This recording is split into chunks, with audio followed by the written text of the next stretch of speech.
In a small, dusty village, there lived a boy named Kwame. He was poor, very poor. Every morning, before the sun rose, he walked barefoot beside his mother, carrying heavy buckets of water. Their house was small, their food was never enough, and some nights they slept hungry. But what hurt Kwame the most was not the hunger, it was watching others live better. Whenever rich travelers passed through the village in shining cars, Kwame would stop and stare.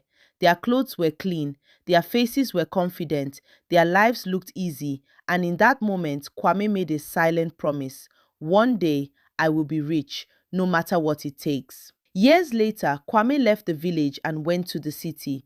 But the city was not kind. He worked long hours, he carried heavy loads, he took jobs no one wanted. Sometimes he was insulted, sometimes he was underpaid, sometimes he had nothing. But Kwame refused to give up because in his mind there was only one goal: never be poor again. So he worked harder than everyone, day and night, pain and sweat, failure and persistence, until one day everything changed. A small opportunity came and he succeeded, then another, and slowly Kwame began to rise. Years passed, Kwame became rich, very rich. He owned a mansion, he drove expensive cars, he wore the finest clothes. People respected him, people admired him, people wanted to be around him.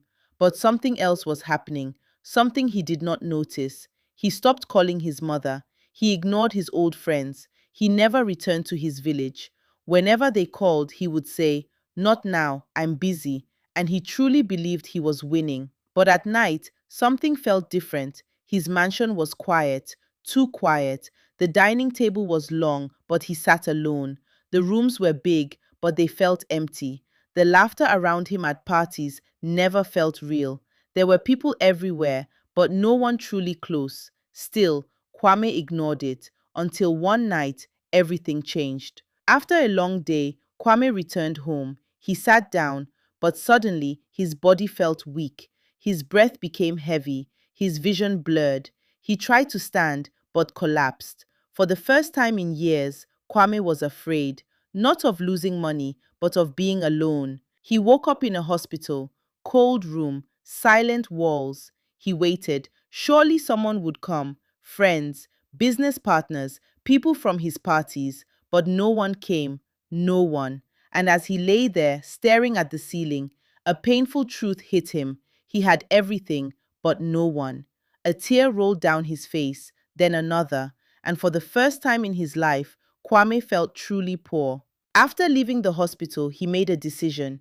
He was going home. When Kwame returned to his village, everything felt the same: the dusty roads, the small houses, the simple life. But this time, it felt different, peaceful. Villagers looked at him quietly as he walked through. Then he saw her, his mother, older now, but still strong. Their eyes met. Kwame couldn't hold it anymore. "I'm sorry," he said. For a moment, she said nothing. Then she stepped forward and placed her hand on him.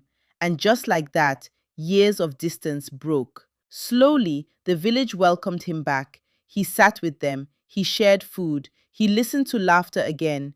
Real laughter, not fake smiles, not forced conversations, but genuine joy. And for the first time in years, Kwame smiled from his heart. This time, Kwame used his money differently.